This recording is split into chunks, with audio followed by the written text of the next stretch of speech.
And so it's hard for me to develop hate in my heart. I hate things, but I don't hate people.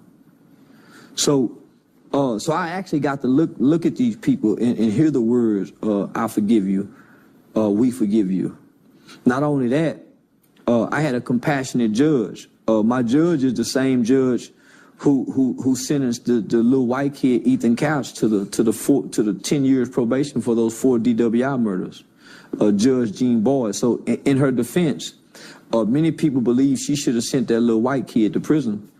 And many people believe she should have sent me to prison because that was a recommendation for the state for me to be transferred to the adult prison system. Remember I told you my mother said, nah, I'm not asking for him to be released. If I would have been released at 18, I was bringing home the gangbanging mind. Mm-hmm. At 21, I brought home the youth advocate mind. Mm. Because in those 3 years, I began to work the programs. Hold on, sit tight real quick. So you say at 18, you went back in front of the judge for a transfer hearing. Transfer hearing. Your mom had the opportunity to either say, I would have been paroled home that day. I would have came home and been on parole for 3 years. Mm-hmm. And free in that sense, but you had parole. Yeah, I would have been free. I could have, yeah, at 18 years old. And she said what? The judge specifically said, Miss White, are you asking for your son to be released today? And my mama looked at me and looked at the judge and said, no, Your Honor. Mm. I think he need to go back and work the programs because they were great programs. They was programs that focused on not just rehabilitation, but re-socialization and repairing a child from the childhood trauma that most children who commit these type of crimes endure. I hadn't really had no trauma, homie, that I thought at the time, other than the fact that my daddy wasn't there. That alone is trauma. Mm-hmm. That alone is traumatizing. Yes, sir. On top of the fact that your mother is there and she's not there, that's even more traumatizing. On top of the fact that you're having surgeries where you're being put to sleep, which is hindering some brain functions, right? So I learned a lot in those 3 years, but there's a fast growing process from 18 to 21 where a kid can develop and grow at such a rate, it surprises many. It's not a big difference from 18 to 21, but if you nurture a child and you put a child in the right environment, in the right setting, that kid can grow to full potential in 3 years. And that's what happened with me. So within 3 years, so from 18 to 21, I went from playing leader of the Rolling 60 gang to within 2 years, and this wasn't me fronting. This was the real me. I was fronting as a gang member. Mm-hmm. This was the real me excelling. Homie, they used to take me off campus. That's where I told you I spoke at Blaine College. I spoke at Texas A&M, Prairie View, every college in around there, UT, the Aggies, all the high schools. So my last year and a half, 2 years of being locked up, I would go out and do public speakings and motivational speakings at colleges and universities and high schools. So they groomed me for this. It's just that when I got out at 21 in 1998, my record was sealed, no felony convictions, but my identity was tied inside the juvenile system. So I came back out here, nigga, with a murder case that everybody know as a, nigga, so, nigga, we root for the killer.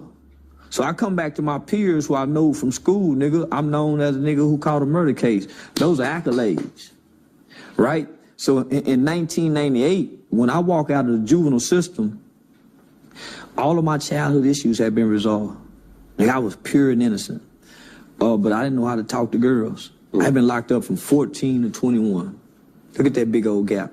You know how much shit go on from 14 to 21? Nigga, I didn't know which way was north, south, east, or west. When I left, if you was cute, you can get a girl. Nigga, when I come home, it's about money. The doughboy nigga, this the doughboy era now. So culturally, gang banging dying out. So what I'm gonna come out here and do? Niggas ain't gang banging in 98. I was kind of really want to gang bang, but I don't know what to do gang bang. I had never been introduced to gangs in the free world. So it was easy for me to walk away from this gang mindset. That was just in a juvenile to pass time. So when I come home, homie, you do what most people do, homie.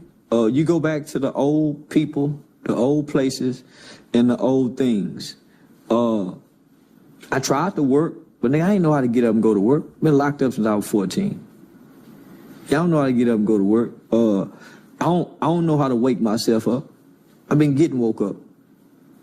When it's time to eat, nigga, I don't know what to eat. I've been looking at the menu. The menu been saying what we go eat. How I know? Talk to, because at that time, nigga, re-entry is something big now, but nigga, re-entry was unheard of back then, let alone juvenile re-entry. So there was no church, there was no family member that a nigga can talk to and say, man, I'm having some inadequate issues, nigga, I don't know what to do. So I'm trying to date girls my age, but the girls I'm dating saying stuff like, you need a high school girlfriend. Man, I don't know what the fuck she mean, but my conversation ain't on their level. So, nigga, what do? You go with the culture, right? So what was the culture doing at that time? Selling dope. Master P had just dropped that motherfucking ghetto dope. Man, crack like this, ghetto dope. And taught you how to cook crack from step 1 to step 10. So I decided to go to college because one of the benefits of aging out of the juvenile system in the state of Texas is that you become a ward of the state. So once you get adjudicated for a crime, your parents are no longer your parents. You become a ward of the state. So meaning you're a state baby. So one of the benefits of being a ward of the state is they pay for my college tuition up to a PhD. So right now I can go back to college and they still pay for my college tuition. So that was one of the things that I tried to do when I first get out, but I ain't had nobody guide me. So I went to go enroll at the University of Arkansas in Fayetteville, Arkansas. In the process, I had a cousin who was going to school up there. He was the president of the BSA, Black Students Association, and he had a fascination with wanting to be the weed man. So me and him come home one day. He done got the football playing niggas money. He done went and got 10 pounds of weed. I don't even know how much a pound of weed cost away. I just decided to drive. Get stopped and get pulled over with 10 pounds of weed, catch a drug trafficking charge. I hadn't even been out 8 months. After going been 7 years. 90% of juveniles are rearrested within 1 year after being released. 85 to 90% of adult inmates are rearrested or back in prison within 5 years after getting released.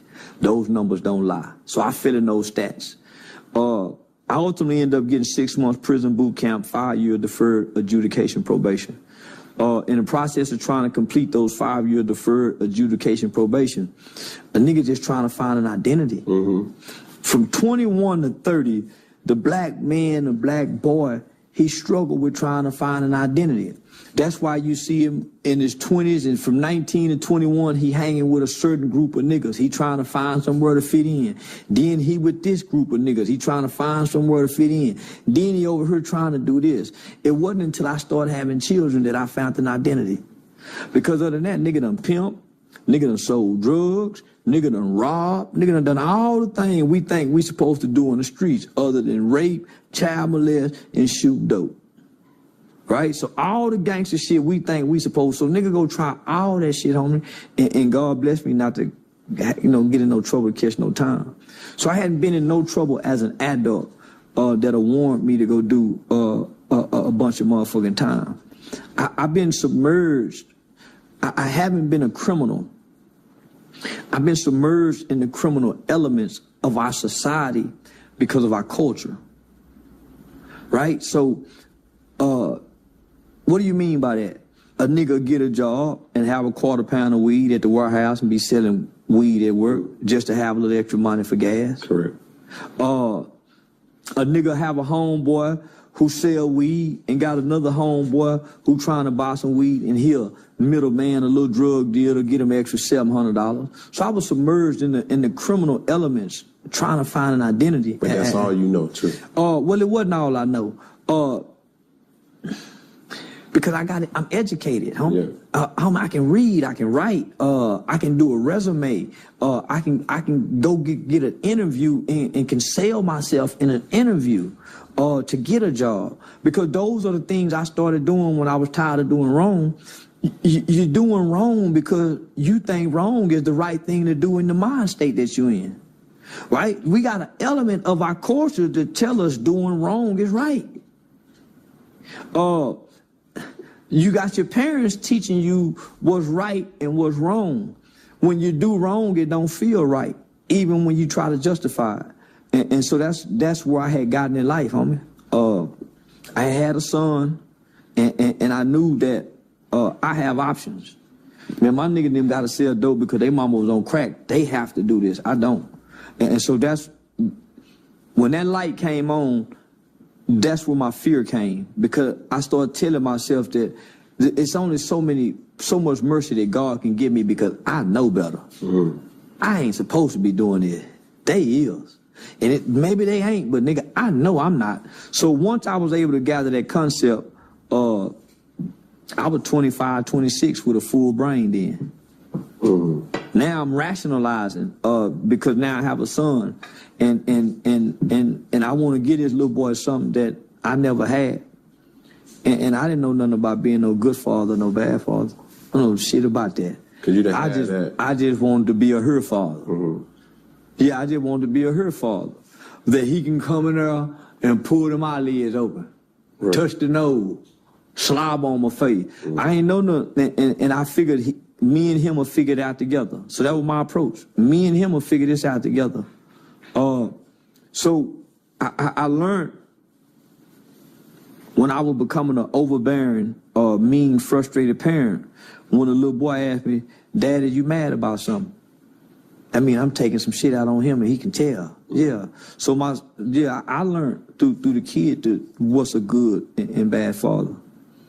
And to this day, I've been a day one daddy. I don't have no unexcused absences. I've been having perfect attendance in fatherhood. Yeah, I got perfect attendance in fatherhood. I like that. Hey, how many children you got, bro? I got 2 by one woman. Okay. So I had my son. Yeah, I know. Yeah, I know I can't, but I think it all the time.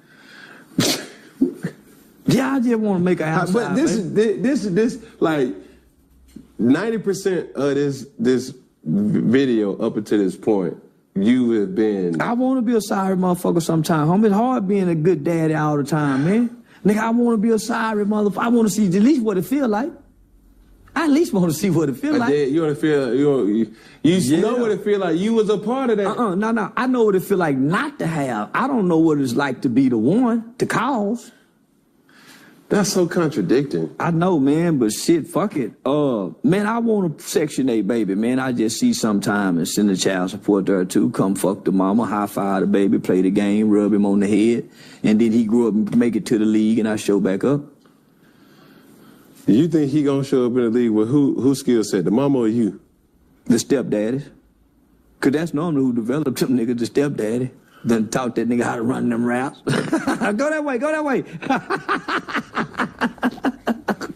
Yeah, nah, homie, but listen, it's all right to want to be a low-down, dirty motherfucker and admit it, but you're not. Listen, I want to have a baby where I done left behind, I want to be, man, I want to be dirty sometimes. I want to be. Do you think you got that really in you to do, though? No. Okay. Mm-mm.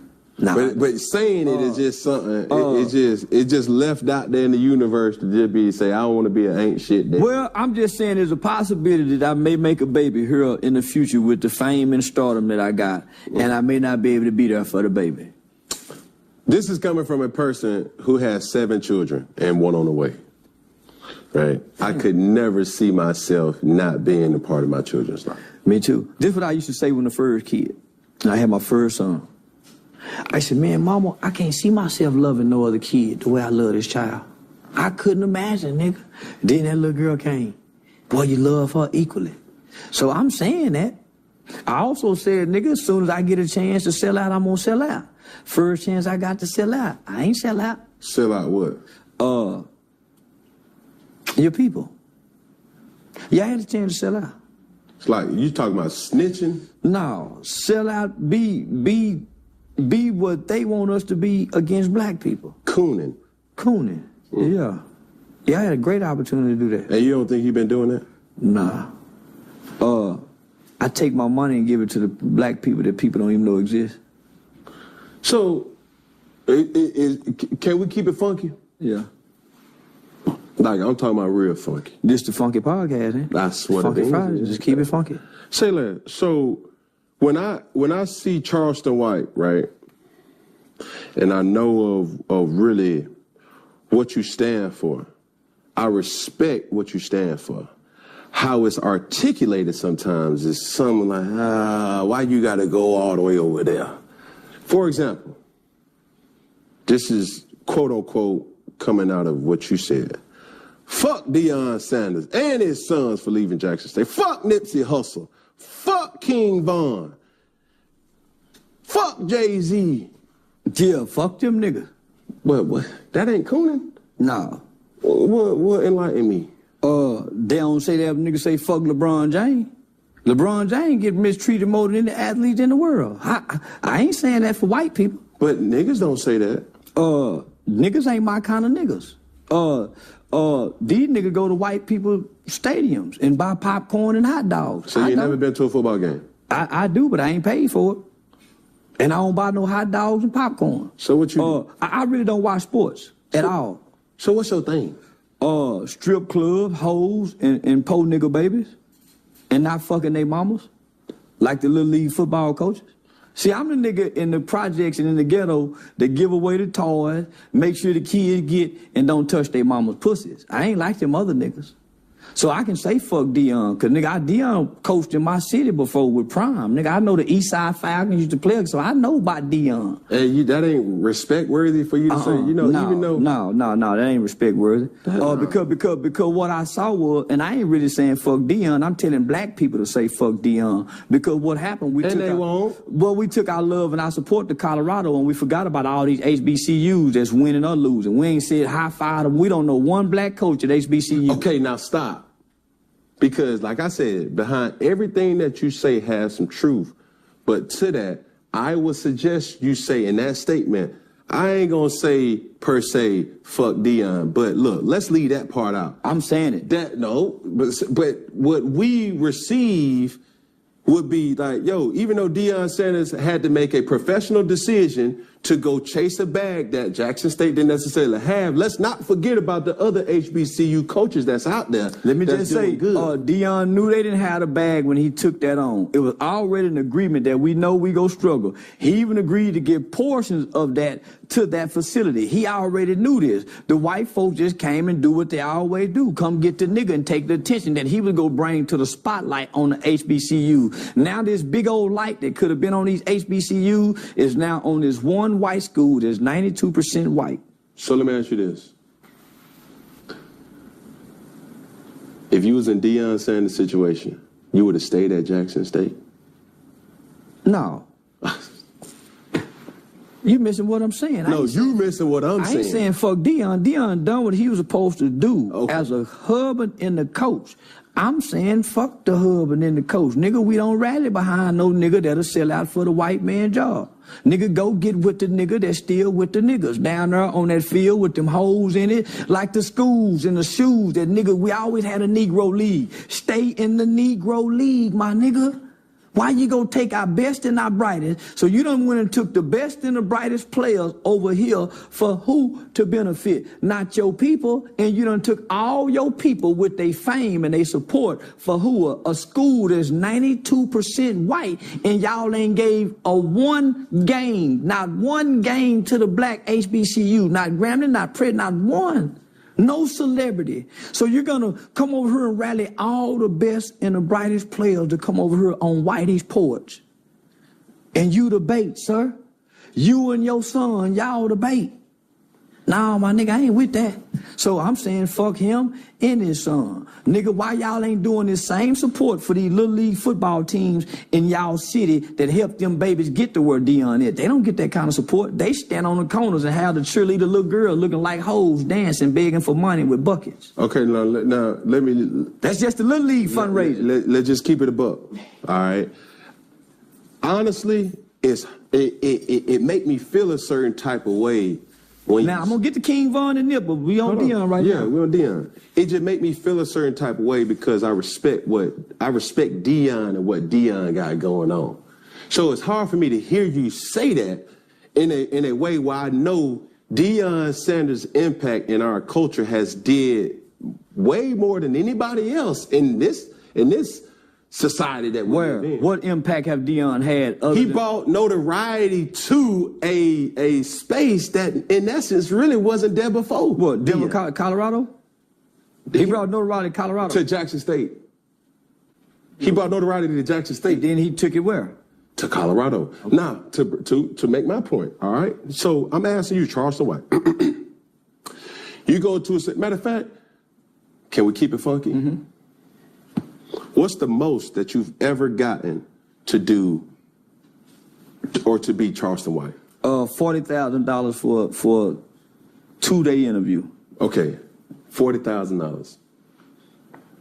Now, if you could say I could change that $40,000 to $400,000, would you just leave that $40,000 or would you go get $400,000? I'm gonna go get $400,000.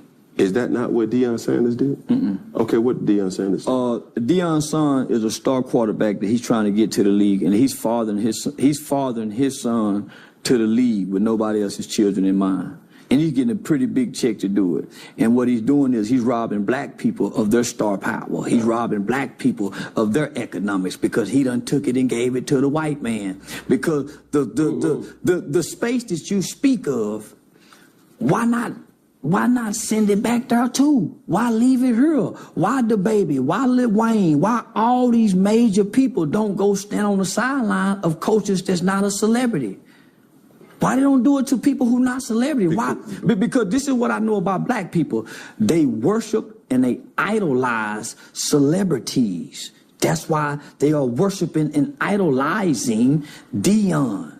They worship and idolize celebrities. And so I'm here to say, fuck them celebrities. From King Von to Nip. Because when us regular people when we need help, they don't step down and come fuck with us. That ain't true. Man, I've been in the community for the last 12 years. Man, I know Deion lived in Prosper, Texas, Dallas, Texas. Deion wasn't never there outside of his prime organization, football. But that's him there, though. That's why I'm saying fuck him. Because I was in the community with him. I was at the football game with him. I watched how his arrogance walked past the parents and the kids. I saw how arrogant he was to his people. He ain't loving.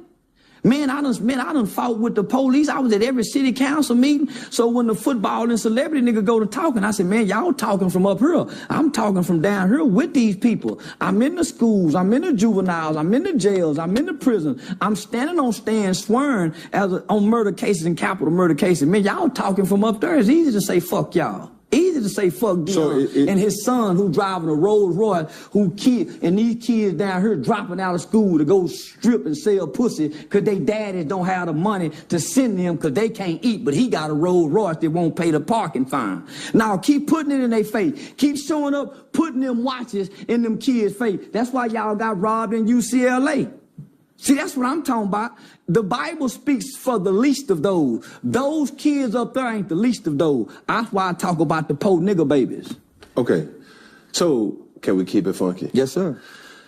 Charleston White, it sounds like you a hater. No. I'm a realist. No, because you talking about materialistic things. No. Favor ain't fair. I'm talking about socialism and classism. We ain't talking about favor. No, but when you put it in their face, that ain't favor. Because favor is meek, mild, and humble. So you mad that Shador No. I'm glad they got robbed. I'm glad they got robbed. I'm glad they got robbed. Nah,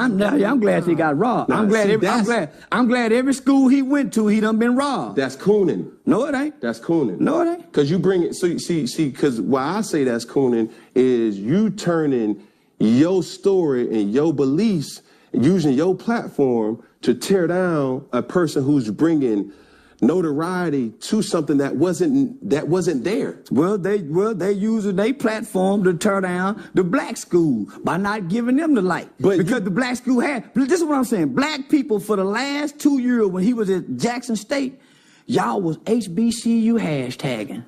I'm talking about you couldn't get on the internet and not see HBCU hashtag. What happened, y'all? Y'all cooning now. What's the white man with Colorado University? Y'all cooning now.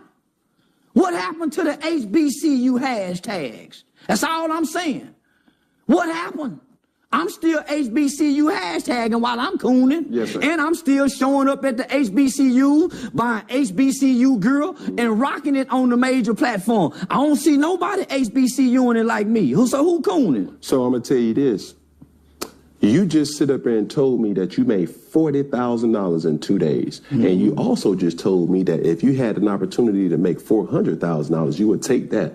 So the fact that hold on, let me just say, I turned down a $5 million deal with Aiden Ross and Kick to take a $500,000 deal with niggas.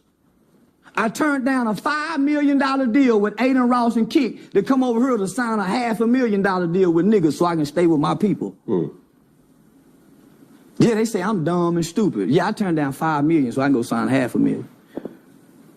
So I can stay with these niggas. I ain't want to sell out and go beat up them white folks.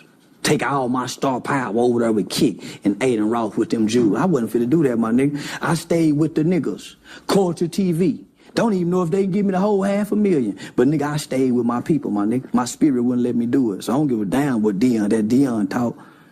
Nigga, I sacrificed for it. Yeah, when I told them white folk I'm not leaving my people, they took back it's a curriculum. And for those that know, it's a curriculum called Thinking for a Change. When Obama implemented the My Brother's Keepers initiative, there's a curriculum that's called Thinking for a Change. It's damn near $100,000 curriculum. White folk gave it to me. But they said, Charleston, we want you. We don't want your people. I said, if you take me away from my people, you diminish the value of who I am for my people. I'm going to say it again. When you take me away from my people, you diminish the value of who I am for my people. And I refuse to do that. And Dion diminished his value to his people for his people to go over there. You got enough money where you ain't got to do. How much money you want? I don't want 100 million. I don't want $1 billion. It's that much harder to get in heaven if you believe that word. I don't want 100 million, my nigga. I want to walk amongst my people. I want to be able to go to the bottom of the least of those. He can't do that. Him nor his son, they go rob him. I ain't been robbed yet, and I sure with no security. I done said fuck Nipsey, I done said fuck the Crips, fuck Raymond Washington. I done disrespected everything these niggas done killed for, and I travel with no security. They can't do that up there. Nah. That don't mean you ain't been looking over your shoulder. I ain't been looking over my shoulder. I just went to sleep. I just went to sleep in the barber shop and got hit in the head with the pistol in the hood. It's viral in there. I didn't look over my shoulder in the hood. I went to sleep. I ain't looking over my shoulder. I went to sleep in the barber shop chair. Nigga come hit me, a killer. I didn't look over my shoulder. Nigga, I went to sleep.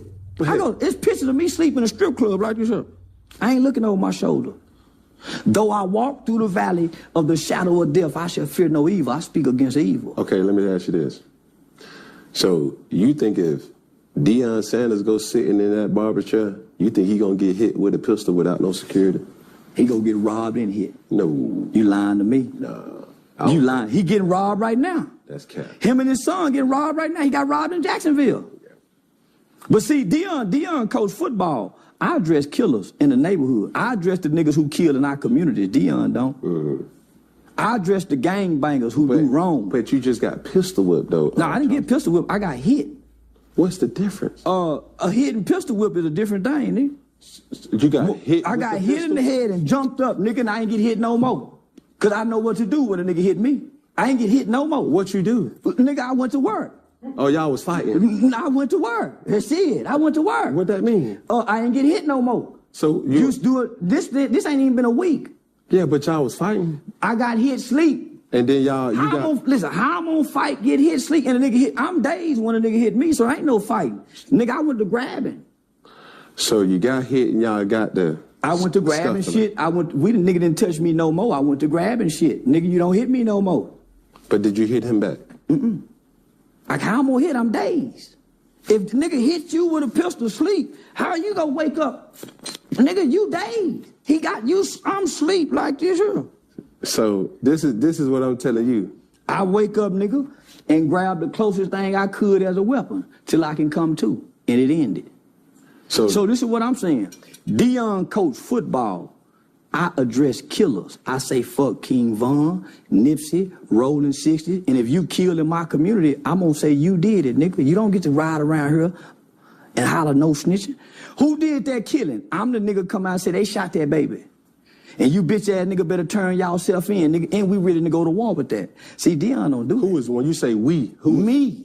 And I got some niggas go to war. Okay. Now I got some niggas go to war, homie.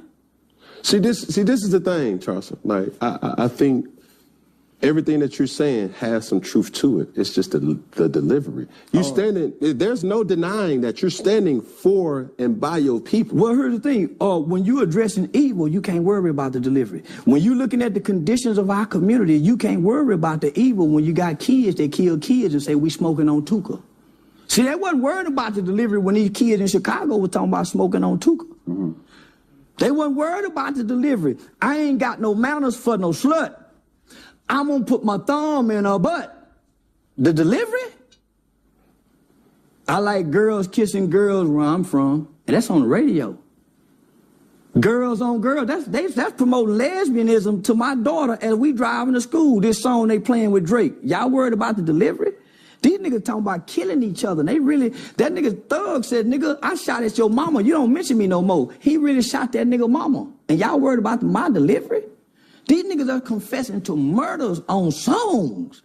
And y'all worried about my delivery? The conditions of black sucking them talking about booty holes. Y'all worried about my delivery? Come on, don't be hypocrites, black people. Y'all can't listen to this music if y'all so caught up in my delivery. Don't do me like that. And the way y'all snap and pop y'all pussy to this music, the way y'all kill and drill to this music, don't trip about my delivery. Hey, yo, Easy, why you wear your pants like that? I wear my pants like that because that's easy access, baby. Easy, why you talk like that? I talk like that to get my point across. Because when I wasn't talking like that, wearing a bow tie, y'all wasn't paying me no attention, and I was going to the Supreme Court changing laws and legislations in this country. I was working with over 50 U.S. congressional members, from Ted Cruz to Mark Rubio, Senator John Cornyn. I was on the front page of the American Bar Association Journal. I had done a study with News 21, Walter Cronkite School of Journalism. Y'all wasn't paying attention then. So, nigga, I gave y'all what y'all want. A ignorant motherfucking nigga that talk like them rappers. Now y'all listening. Now y'all paying attention, huh? I got y'all attention, checkmate. Now let me tell y'all what y'all need to hear. We fucked up as a race of people since y'all so caught up into my delivery. 5% of children now are catching HIV from ages 13 to 21. What y'all worried about? 85% of the new chlamydia, all the new cases of teenagers. What y'all so caught up about? Nigga, only 35% of most kids in inner cities can read on or above their grade level. What the fuck are y'all talking about and these kids can't read? Come on, my nigga.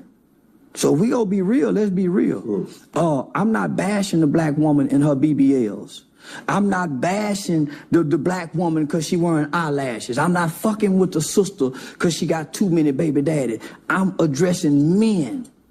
Boys and men, from Deion Sanders and his son to black people following a cult-like man, but won't support local. How can black people give all this energy to one man and all these other black coaches from high school to college? Why is it just this one man? And we abandon hashtag HBCUs, just like we abandoned no justice, no peace for George Floyd. Are we still mad about George Floyd? Are we still mad about police shooting? Is that why we not kneeling no more? Are we still boycotting the NFL? What happened to all these things? What happened? Nigga, because I'm still stuck on Tamir Rice while y'all stuck on my delivery. I'm still mad why ain't now motherfucker tore up the country behind Tamir Rice. Baby Tamir Rice at that. Since we so in tune. See, I know a kid by the name of Dacian Steptoe who killed a high-ranking police officer by the name of Officer Garrett Hull. They called him Rambo. After he killed Officer Garrett Hull, rather than them taking Dacian Steptoe to jail, they executed him on the spot. Broke his arm in two. So I'm saying to myself, man, why these people so caught up on my delivery when all these police shoot? Nigga, ain't nobody died for nothing yet. See, nigga, I done put my life on the line to die for a family who the police was threatening. I ain't see now nigga on the front lines. So when I see celebrity niggas from football players to basketball players to rapping niggas, I say, man, them niggas can't talk to me, homie, the kind of work I done put in. Them niggas ain't got no business saying a motherfucking thing to me. Nigga, I really been feeding the community. Nigga, if you go to my city, nigga, if I talk to mayor, listen, these niggas just be talking. So now, nigga, I really get offended. That's why I say, fuck Dion. That nigga lived in Dallas, Fort Worth for over 20 years. That nigga ain't known for doing nothing in the community, my nigga. Nothing. Fuck his son has been favored to get to drive a Rolls Royce, nigga, when half the kids can't even pay college tuition where we from, let alone drive a Rolls Royce and not pay parking fee. Robbing, my nigga, that's what we doing anyway to our rich cousins. If we go be real, the poor black and the rich black don't get along, so let's play like we don't. If the rich Dion come down there, he go get robbed and hit upside his head too. Them niggas will rob their mamas down there. Let's just be real, homie. But I ain't left them people. I still go back to get my haircut with them. I still pass out turkeys. I still give them Christmas toys. When they call to get their kids out of trouble, I'm still there. I ain't left them yet. With my stardom, Dion left. I ain't showed up in a bunch of kids' life and promised them that we go grow together, and my first chance I got, nigga, I left them and took the money. You know what I just did? I just left this whole group of kids right here with some more abandonment issues because they were seeing me as a father figure. Y'all just see him as a coach. They were seeing a daddy, a father, just the presence of that man. Just the presence of that man in them boys' life, homie. And you take that from them? You take that from them? You take the limelight from them. You take all that from them. You strip them from that. And now they back in the dark. They back in the dark. Shh, come on, my nigga. I'm starting to resent black people. Don't do that. Nigga, next year I'm going to be hollering fuck black people. Because they the most hypocritical, fakest motherfucking people in the world. Because if any motherfucker mad about what I'm saying and can like Lil Durk, can listen to King, nigga, Nipsey Hussle say, I'm going to turn all these bitches into lesbians. I started not liking that nigga when I heard him say that. Nigga, you'll turn all the hoes into lesbians? He said, I'm going to turn all these bitches into lesbians. Nigga, not my black queens. Maybe you ain't got no black mama. I got a black mama, nigga. But hold on. You just told me that you wanted to doggone have an exotic baby in another foreign country. I don't give a damn what's in another country. Them ain't my people. But you going to leave them. That ain't my people. But that ain't my people. But hold on. I will make a white baby and leave that white baby. That ain't my baby. But you're saying something that you admitted that you wouldn't do. No, but I would want to do it. But you don't do it. That don't mean you will do it, though. But listen, no, I won't do it. Okay, but I so want to these do it. people are speaking about or having the ability to have freedom of speech. That don't mean that they want to do it. Well, people like me for people dislike me for what I say. I can dislike them for what they say. Come on. It's no difference. Okay, so let me ask you this, though. Let me ask you this. I'm no fan of these entertainers, period, point blank. Okay, fine. And you can feel the way you feel. I'm not here to sit up here and try to put my hands on you, to pistol whip you or spray you. Now, look, answer me this. With your feelings, how you feel, who's doing it the right way that you can say, okay, I fuck with him for doing that? Nobody. Because I ain't watching them. I ain't paying attention to what no nigga doing. Niggas is watching me, worried about what I'm saying. I'm still doing what I'm doing. Niggas is hearing me say shit and caught up into what I'm saying. Nigga, I ain't watching no nigga to know what they doing. I just know I'm doing it right. And I've been consistently doing it. And that's the key, consistency. Since a lot of niggas start, but they don't keep doing. I ain't stopped. I ain't every city I go to, whether I'm doing a comedy show or anything, nigga, I make it my business to go to the community to give money directly to poor people. I make it my business. Every city. So I hear a lot of people talking, and I'm saying, well, shit, nigga, I ain't been doing this rich. I just got rich. Nigga, I was doing this poor, with no car, in the rain, feeling shame, feeling less than, because I understand it's obedience over sacrifice. See, there's a lot of people make sacrifices to help other people. I'm operating out of obedience. I do it even when I don't feel like it. I do it even when I think I hate something. Man, I hate these niggas, God, I still go do it. Because it's obedience at this point. But I'm a natural man. I don't like Dion. I don't like his son. I don't like them niggas. I don't like them rap niggas, homie. Because from my standpoint, I fight white people. I've been bucking the system.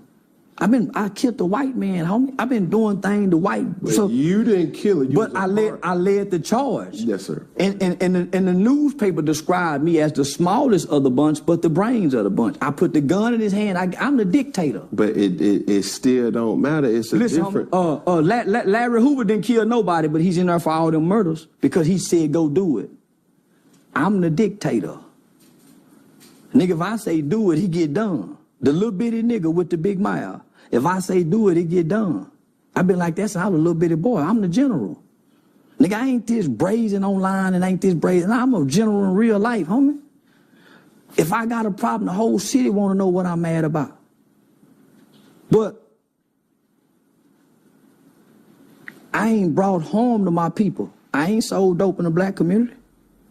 I went across the railroad track because I was trained. I was trained, not taught. I was trained by the old niggas. You go across that railroad track, nigga, and do something to them. You don't do it here. I ain't shot no gun at no nigga. I ain't had no fight with no nigga and kicked him in his face. I ain't done my people bad. All my crimes have been predicated across the railroad tracks. All of them. So I'm a different kind of nigga with a different kind of spirit. So I reign supreme over certain kind of niggas that want to talk to me that's been hurting niggas all their life. All my crime been across the railroad track, and I take pride in that. See, most niggas don't know what it's like to stand over a white man and watch him die and look him in his face and watch him take all his last breath. Nigga, that's a picture in a vivid, I can't get out my mind. So every time I get mad at white folks, that picture come up. Every time I get mad at white people, nigga. So can't no nigga talk to me. Dion, nigga better keep playing football, nigga. We've been snatching white folk purses, breaking into white people houses, beating up old white people because they won't let the purse go. Doing white girls bad in the name of doing them bad. Nah, homie, we've been vicious to white folks. And I don't speak with this to try to boast and brag, but that's the side of me that rides when my people got a problem with what I say and overlook what I do, because I'm watching what y'all do and listening what y'all say, and y'all just as hypocritical as y'all think I am. So you couldn't find yourself to find nothing good to say about Dion? Nothing. The man been in my city for 20 years, brother. Have you ever met him? I've met him. I've actually talked to him after he got his toe amputated. Yeah, I met him. Did you say anything? Did you say fuck Dion in front of Dion? He was still at Jackson State then. Did you say fuck him then, though? It wasn't no reason to say fuck him. Did you say fuck King Von in the presence of King Von people? Yeah. Yeah. When you did that? It's on camera. What's the boy named 600 Breezy? We stood toe to toe, 600 Breezy, in his face. I ain't gonna quit disrespecting nothing about King Von, nigga. In his face.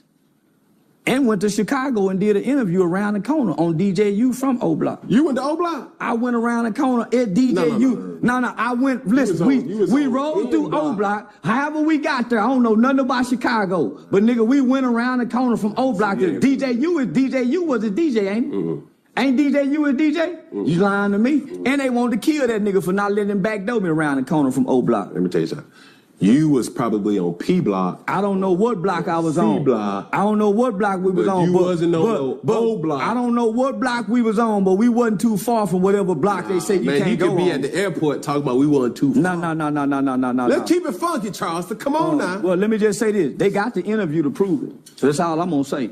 Wherever DJU studio is, everybody know where it's at, nigga. They got the interview to prove it. But to the viewer that sees this, you ain't say no fuck Deion Sanders while you was talking to Deion Sanders. It wasn't no, when Deion was getting his toe amputated, it wasn't no reason to say fuck Deion. So why would I just... So if Deion Sanders were to come in here... I'd tell Deion, nigga, fuck Deion Sanders. And what you expect Deion Sanders? I don't give a fuck what he gonna do. I'm ready to respond to whatever. Nigga, you think I'm talking like this and ain't ready to respond? Okay, so let's flip it, all right? Cool. Yeah, you think, hold on. You think I'm running around being this disrespectful and ain't ready to respond? Mm-hmm.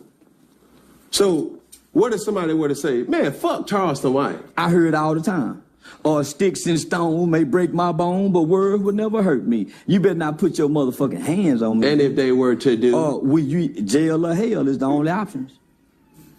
You gonna do that? Jail or hell. You gonna take it? I ain't never been beat up real bad, nigga. I talk a lot of shit, and I've been talking this all my life. Man, you remind me of my cousin. I've been talking this shit all my life. And nigga, when I was in the institution, a nigga better not touch me.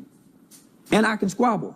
You can fight. And I'm dangerous. You can fight. And I'm dangerous. But can you fight? And I'm dangerous. You can shoot a pistol. You can shoot a gun, but can you fight? I'm telling you, I spent 7 years locked up, homie. And as much shit I talk, you ain't found one nigga that been in all them Texas prisons to come out and say, nah, man, we used to beat that nigga up. But you good with words. You can talk your way out of ass whooping now, Charleston. No.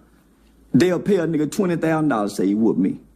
Just think, all this noise I've been talking for the last 5 years, I'm telling you, I grew up in an institution with murderers. Okay. It ain't one, and all these niggas online giving interviews. It ain't one nigga. I can pull up an interview right now, and the nigga say, nah, man, that nigga a monster. A monster? Charleston White, what's your whole name? Charleston White. What's your middle name? Jamon. Jamon. Yeah. I use weapons. See, I don't fight fair. See, most niggas is...